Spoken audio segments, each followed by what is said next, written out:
وَإِذْ يَرْفَعُ إِبْرَاهِيمُ الْقَوَاعِدَ مِنَ الْبَيْتِ وَإِسْمَاعِيلُ رَبَّنَا تَقَبَّلْ مِنَّا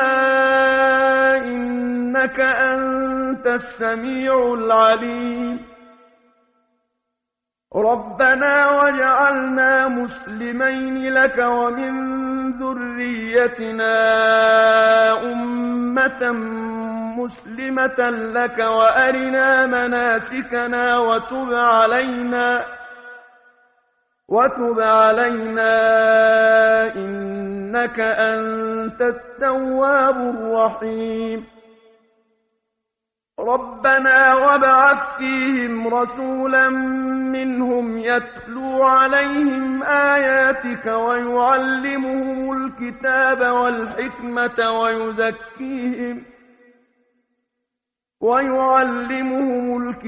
وَالْحِكْمَةَ وَيُزَكِّيهِمْ إِنَّكَ أَنتَ الْعَزِيزُ الْحَكِيمُ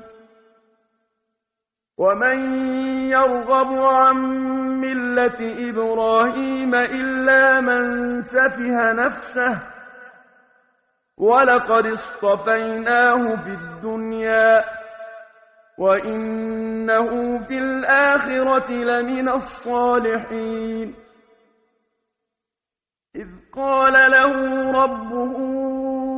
أَسْلِمْ قَالَ أَسْلَمْتُ لِرَبِّ الْعَالَمِينَ وَوَصَّىٰ بِهَا إِبْرَاهِيمُ بَنِيهِ وَيَعْقُوبُ يَا بَنِيَّ إِنَّ اللَّهَ اصْطَفَىٰ لَكُمُ الدِّينَ فَلَا تَمُوتُنَّ إِلَّا وَأَنتُم مُّسْلِمُونَ أَمْ كُنتُمْ شُهَدَاءَ